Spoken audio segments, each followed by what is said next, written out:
বিপদের মুখে পারুলের পাশে দাঁড়িয়ে নিজের গয়না টাকা দিয়ে সাহায্য করল রায়ানের মা।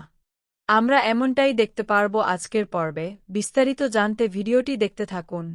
গল্পের শুরুতেই দেখা যায় পারুল যখন নিজের গোবিন্দভোগ চালের দাম ১৭০ টাকা প্রতি কেজি রাখে, তখন সেটা দেখেই শিরিন ঠিক করে যেভাবেই হোক না কেন ভিলেজ লাইফকে টেক্কা দেওয়ার জন্য পিওর লাইফ এই চালের দাম ১৫০ টাকা করে দেবে।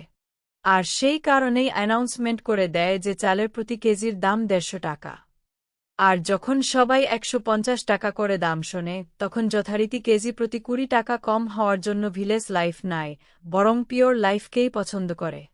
এরপর যারা যারা ভিলেজ লাইফের চাল পছন্দ করেছিল, তারাও সেই চাল না কিনে পিওর লাইফের চালটাই কিনে ফেলে।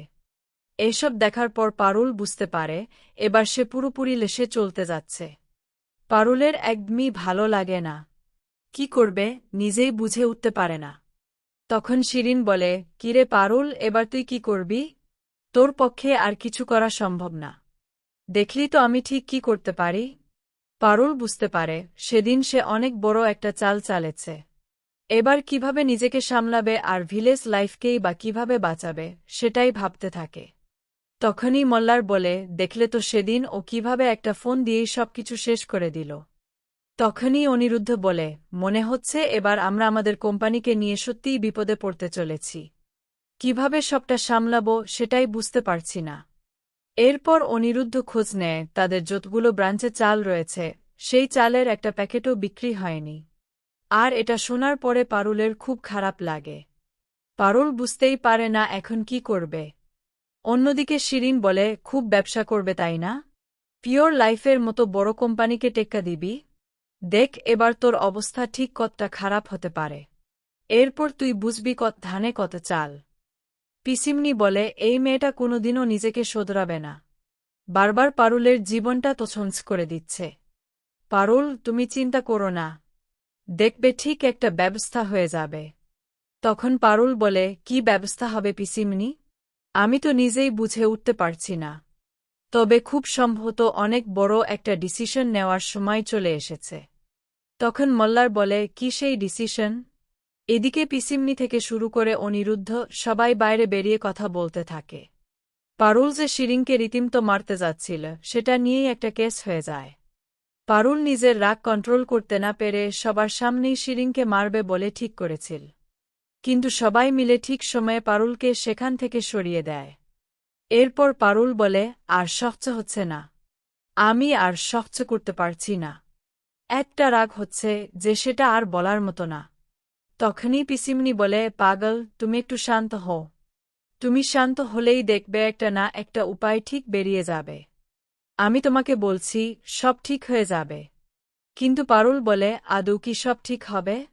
এর মাঝখানেই চলে আসে রায়না। আর বলে, জন্তু, তুই এত ভয় পাচ্ছিস কেন? আমি তো জানি তুই কতটা লড়াই করতে পারিস।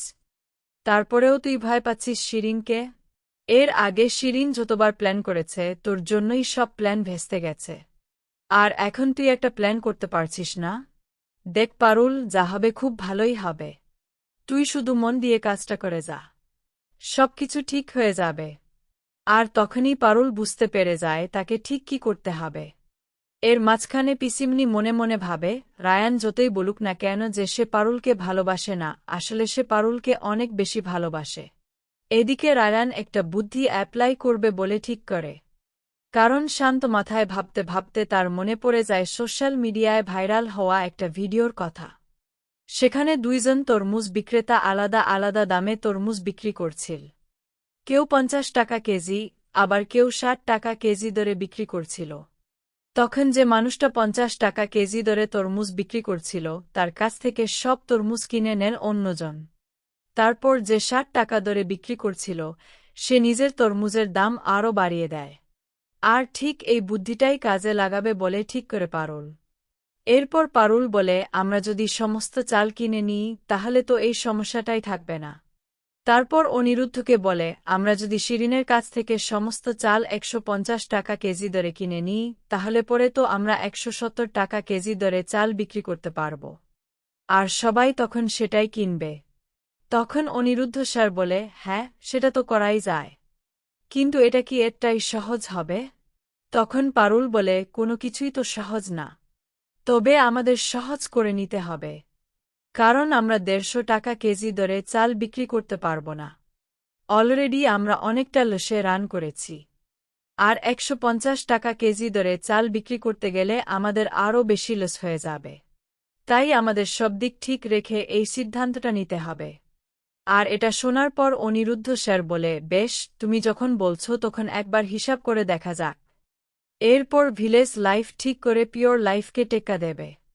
তাই হিসাব করতে শুরু করে যে পিওর লাইফের কত কেজি চাল স্টোর করে রাখা আছে, আর সেই সমস্ত চাল কিনতে গেলে ঠিক কত টাকা লাগতে পারে। তখন অনিরুদ্ধ স্যার হিসাব দেখিয়ে বলে, প্রায় ৫ কোটি টাকা লাগবে পারুল। তোমার কোনো আইডিয়াই নেই এখানে কত বড় টাকার ব্যাপার আছে। পারুল ভাবে, এটা কিভাবে সম্ভব? কারণ এই অবস্থায় কোনো ইনভেস্টরও ইনভেস্ট করতে চাইবে না। কিভাবে এতগুলো টাকা জোগাড় করবে সেটা বুঝতে পারছিল না পারুল। এদিকে শিরিন আর সংযুক্তা দুজনেই পারুলকে জব্দ করেছে বলে খুবই খুশি হয়ে যায়। এরপর যখন পারুল বাড়িতে ফিরে যায় তখন দাদু বলে, হ্যাঁ রে পারুল দিদি, কি হয়েছে? তখন পারুল পুরো বিষয়টা খুলে বলে। আর বলে, ৫ কোটি টাকা আমি কিভাবে জোগাড় করব? আমাদের তো সবে নতুন কোম্পানি, এখনও পর্যন্ত লাভের মুখই দেখেনি। তাই কেউই আমাদের পিছনে ইনভেস্ট করতে রাজি হবে না। তখন রায় নিজের চেকবুক নিয়ে এসে বলে, আরে আমি ইনভেস্ট করব। দেখ, আমি তো চাকরি করতাম, কিছু টাকা পয়সা আমিও জমিয়েছি। তাই আমার তরফ থেকে এই চেকটা রাখো। এরপর রায়ানের কথা শুনে পারুল খুবই খুশি হয়ে যায়। দাদু আর বলে, রায়ান দাদুভাই একেবারে যোগ্য স্বামীর মতোই কাজ করছে। পারুল দিদি, আমার দোকানটা তো তোর জন্যই বেঁচেছে। তুই না থাকলে কিছুই সম্ভব হতো না। তাই আমার তরফ থেকে আমি তোকে ১ কোটি টাকা দেব। আর এটা শোনার পর পারুল বলে, দাদু আপনারা যেভাবে আমাকে সাহায্য করছেন, আমি হয়তো কোনোদিনও সেটা শোধ করতে পারব না। এরপর অনিরুদ্ধ বলে, আমিও তোমায় ১ কোটি টাকা দেব। তোমার জন্যই তো সব কিছু হয়েছে। আমি টাকা নিয়ে কি করব বলো? তোমাদের মতো পরিবার পেয়েছি, এটাই তো আমার সবচেয়ে বড় পাওয়া। এরপর আস্তে আস্তে সবাই পারুলকে কিছু না কিছু দিতে শুরু করে। এর মাঝখানে পরিতোষবাবু চলে এসে বলে, মা, আমার কাছে তো তেমন কিছু নেই। তবে যেটুকু আছে সেখান থেকে আমি তোকে ৩০ লাখ টাকা দিতে পারি। তুই নিলে আমি খুব খুশি হব। পারুল সেই টাকা নিতে যায়, কিন্তু তার আগে বলে, আপনি আমাকে টাকা দিচ্ছেন, কাকিমা কি ভাববে? তখনই চলে আসে রায়ানের মা। আর বলে, আমি কি ভাবব সেটা তোমাকে ভাবতে হবে না পারুল। শোনো, এই গয়নাগুলো রাখো। আর এটা দেখে পুরো অবাক হয়ে যায় পারুল। যে মানুষটা তাকে এত হিংসা করত, এত খারাপ কথা বলত, সেই মানুষটাই আজ নিজের গয়না দিয়ে দিচ্ছে। এরপর মৌসুমী বলে, ভেবো না আমি আমার ছেলের বউ হিসেবে দিচ্ছি। আমি দিচ্ছি আমার মেয়েকে।